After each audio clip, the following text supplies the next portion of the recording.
అంతే కదా ఏమన్నా కరెక్టా నేను చెప్పిండి ఇది పొగడద్దండయ్యా అని అడుక్కుంటా అంటారు. పొగుడుతానే ఉంటే ఇంకా భారం పెరుగుతానే ఉంది. కష్టం ఇంతగా పొగిడితే ఏ ఉండమ్మా నువ్వు ఉండు. నేనేదో వాళ్ళతో హాయిగా ఉండేటోడిని. మీరందరూ పోడే కొద్దీ వాళ్ళ ఎక్స్పెక్టేషన్స్ ఎక్కువైపోతా ఉంటాయి. ఏ అన్నా సై బోలా నీ బోలా సై బోలానా.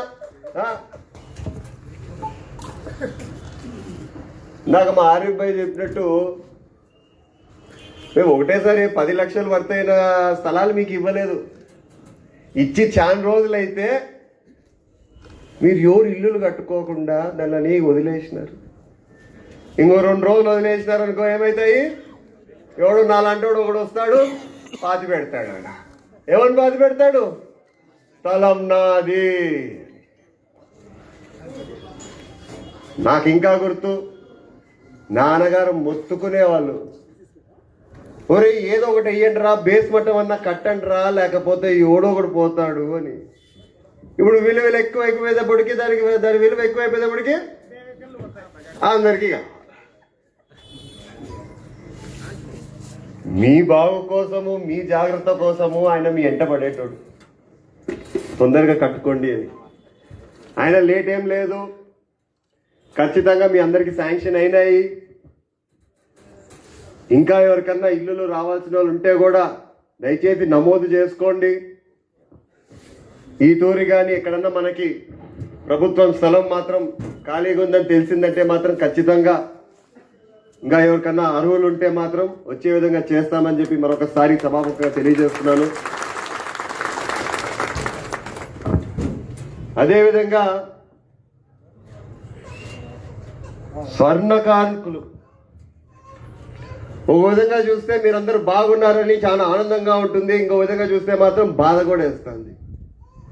నేను చాలాసార్లు మన జాకీర్ భాయ్ని, లచ్చన్నని, వీళ్ళందరినీ పిలిపించుకున్నా. నేను ఏమైనా చెయ్యొచ్చా మీ గురించి,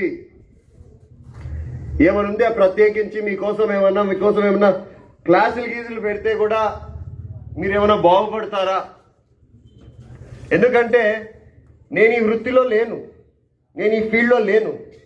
మీరు నాకు ఏదైనా ఐడియా ఇచ్చారంటే దాని ప్రకారం చేసుకోవడానికన్నా నాకు ఒక ఐడియా వస్తుంది.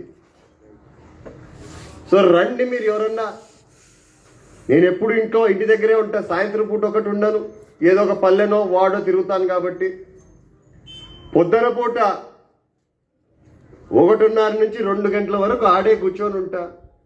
మీకు కానీ ఏమైనా ఐడియాస్ ఉంటే మాత్రం వచ్చి నాతో షేర్ చేసుకోండి. వీలైనంత సహాయం చేయడానికి నేను ప్రయత్నం చేస్తాను ఖచ్చితంగా.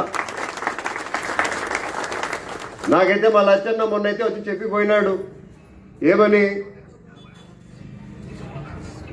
కొన్ని ప్రోగ్రామ్స్ ఉన్నాయి, అవి చేస్తే నేర్చుకోవడానికి కొత్త తరహాలో ఏమైనా చేసేదానికి అవకాశం ఉంది. మరి ఆ ప్రోగ్రామ్స్ ఏమైనా మీరు అందరు ఇంట్రెస్టెడ్ ఉంటే మాత్రం ఖచ్చితంగా మాట్లాడి చేస్తా ఈసారి. అయినా కూడా ఇవన్నీ కాకోకుండా మీలో ఏమైనా ఐడియాస్ ఉంటే మాత్రం దయచేసి షేర్ చేసుకోండి. పెద్దోళ్ళు చాలా మంది ఉన్నారు, మీరందరు పిల్లప్పటి నుంచి ఇదే వృత్తిలో ఉండి ఉండి ఉండి ఉంటానే ఉన్నారు. చాలా మంది చెప్తారు కోయంబత్తూరుకి వెళ్ళిపోతున్నారు ఇక్కడ నుంచి డిజైన్స్ కోసం అని చెప్పి. మళ్ళీ అదే డిజైన్స్ ఇక్కడ మనం చేయగలుగుతాము అంటే దానికి ఏంది ఎక్విప్మెంట్ ఏమన్నా కావాలా? మనకు తీసుకొచ్చే పరిస్థితి ఏమన్నా ఉందంటే చెప్పండి నాకు ఖచ్చితంగా. సో దయచేసి మీకేమైనా సమస్యలు ఉంటే కూడా ఫ్రీగా వచ్చి నాతో మాట్లాడుకుంటానండి. వీలైనంత సాయం చేసేదానికి ఖచ్చితంగా మీ ముందుంటానని చెప్పి మరొకసారి తెలియజేస్తాను.